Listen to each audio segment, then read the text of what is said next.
La pédagogie, vecteur principal de tout apprentissage, est à la base du projet éducatif des communautés francophones et acadiennes. Elle est particulièrement adaptée aux besoins et aux aspirations des francophones et contribue ainsi à leur réussite. Misons sur l'excellence académique, misons sur les programmes pédagogiques qui sont les meilleurs, autant pour nous que on doit faire mieux que les anglophones. On doit pas être en compétition contre eux, on doit manifestement dépasser. La réussite scolaire, c'est important. Tous les enseignants, tous les éducateurs et même tout le monde de la communauté va le reconnaître. Mais il y a aussi le mandat de la réussite identitaire. Alors que le jeune s'identifie comme francophone, c'est pas tout d'être bilingue quand tu arrives à la 12e année et que tu obtiens justement ton certificat. C'est aussi de te sentir francophone, de réinvestir dans ta communauté en tant que francophone. Et c'est là qu'est le vrai défi de l'école francophone. Il y a quelqu'un qui disait ce matin, on dit on va former les citoyens. Et quand tu es à l'école, tu peux rien faire. Tu n'as aucun pouvoir d'influence. Le vote que tu as, c'est pour ton conseil des élèves. Puis après ça, les gens arrivent au conseil et ils se disent « Bon, bien, on va faire des activités surprises le midi. » C'est vraiment le fun, mais est-ce que c'est un pouvoir d'influence? Est-ce que c'est une activité citoyenne?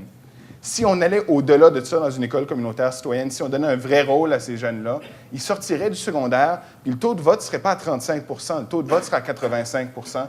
Les jeunes s'éduqueraient, ils s'informeraient parce qu'ils savent ce que ça représente. Donc, pour moi, l'école communautaire citoyenne, c'est une école qui est d'abord pour les élèves, une école qui est transparente, qui offre plus, mieux, différemment, puis une école qui forme des citoyens en offrant une opportunité de citoyenneté. Les enseignants sont à la fine pointe. C'est bien beau de dire qu'on a toute la technologie, etc., mais si un enseignant n'a pas la fine pointe, il ne se servira pas du tableau blanc, etc., il ne se servira pas de la technologie, etc., il n'est pas dedans. En 7e puis en 8e, je me rappelle, tous les élèves avaient des portables au Nouveau-Brunswick. Ils avaient fait ça. Puis tous les enseignants avaient reçu des portables aussi. Et on l'utilisait, mais on l'utilisait comme si c'était du papier puis un crayon. C'est exactement la même chose, c'était juste sur un écran.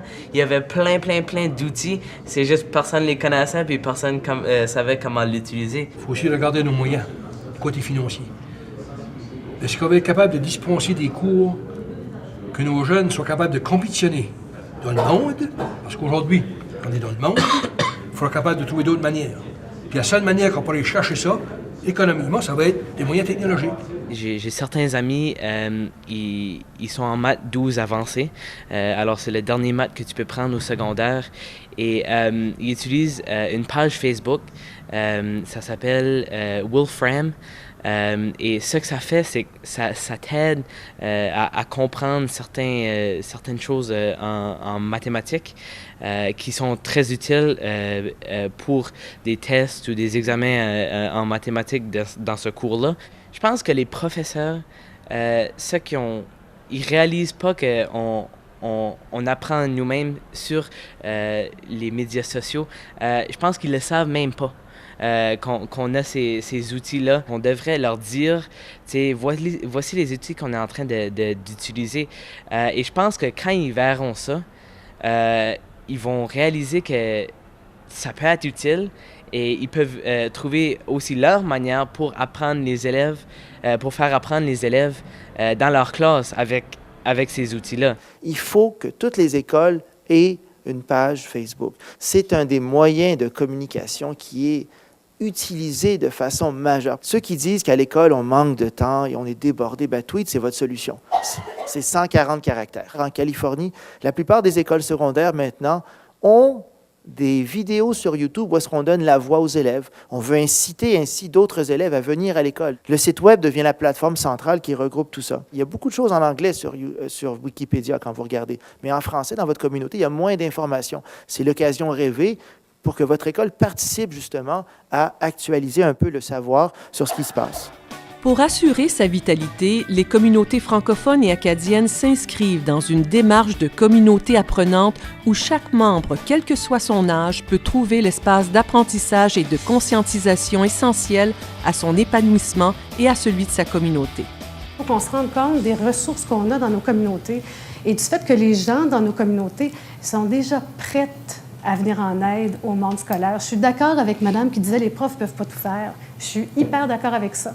Et non seulement les profs ne peuvent pas tout faire, mais il y a un paquet d'autres mondes qui ont envie de travailler avec et pour les jeunes aussi. Il faut vraiment qu'on élabore des modèles en équipe, qu'on soit partie prenante dans l'élaboration du modèle, qu'il y ait un dialogue sur comment est-ce qu'on veut faire ça. Puis l'élève, en retour, a besoin d'avoir lui aussi des choix. Parce qu'on peut leur donner des modèles, on peut leur donner des idées, mais à un moment donné, pour qu'ils soient vraiment responsables de ses propres apprentissages et sa propre identité culturelle, il va avoir besoin de choisir qu'est-ce qu'il a aimé dans ce qu'on lui a proposé, puis qu'est-ce qu'il n'a pas aimé dans ce qu'on lui a proposé. Et ensuite, faire son propre cheminement, parce que ça finit pas à l'école, on l'a dit plusieurs fois, que ça continue pour le restant de la vie. Il y a aussi la problématique dans les régions où est-ce qu'il n'y a pas l'université en français. On manque encore, puis à cause des coûts, ça veut dire que les francophones, il faut qu'ils soient déplacés puis qu'ils aillent en résidence, ça coûte beaucoup plus cher pour le post-secondaire. Alors, ça nous amène à une autre problématique où ils vont peut-être en enseignement, mais du côté anglais, parce que l'université est dans leur cours. La piste d'action serait... Les actions, je pense que les conseils scolaires, les commissions scolaires, partout à travers le pays, devraient interpeller cette situation-là par rapport à leurs universités. Deuxièmement, il y a une réunion des universités, des facultés d'éducation francophone du pays qui devrait aussi prendre le problème puis aller un peu plus en profondeur. Si on réussit à bâtir la synergie entre tout ce qui est communautaire, parents, monde du travail, etc., et l'éducation, ben, on ouvre des portes et on bâtit, je pense, on construit une vraie communauté. Et l'éducation joue le rôle approprié là-dedans, mais dans une nouvelle relation avec ses composantes. La mission éducative des communautés francophones et acadiennes veut engager tous ses membres dans une démarche collective d'apprentissage disciplinaire, culturel et citoyen. On parle souvent de l'éducation, puis on arrête là. On dit l'éducation, c'est de l'enseignant, puis l'élève, puis l'apprentissage se fait comme ça. Mais on voit aujourd'hui que dans nos communautés francophones, il faut élargir cet apprentissage-là. Alors, on doit aller voir nos partenaires communautaires, on doit aller voir les parents, il faut les impliquer. Parce que nous autres, on a seulement les jeunes pour 6 heures par jour, 5 jours sur semaine. L'apprentissage doit prendre plus ça. Je pense que c'est ça le changement qu'on veut amener dans nos communautés francophones. Il y a peut-être du travail à faire avec les associations jeunesse pour développer les programmes au niveau des conseils étudiants, pour l'engagement des jeunes dans leur école, puis après ça, essayer de faire un engagement des fois qui sort de l'école aussi, puis qui va dans leur communauté, puis qui peut être avec d'autres écoles de leur région. En Ontario, les conseils scolaires ont des regroupements régionaux d'élèves, des sénats d'élèves. Et en tout cas, je pense qu'il y a des... Mais répertorier ces modèles-là serait peut-être un premier pas. On peut aller chercher des ressources différentes qui ne nous coûtent pas plus cher, mais qui sont disponibles dans nos communautés pour offrir plus. Si je pouvais avoir un professionnel de la communauté en danse qui vient nous enseigner en plus de mon prof de gym, si ce professionnel-là peut nous offrir des opportunités après l'école, dans notre environnement, mais aussi lui qui nous amène plus loin, on est en train d'offrir mieux. Lorsque les conseils des élèves, lorsque les fédérations de jeunes auront un vrai rôle dans la détermination de ce qui se passe à l'école, là, on va former des citoyens parce que là, il y aura un impact.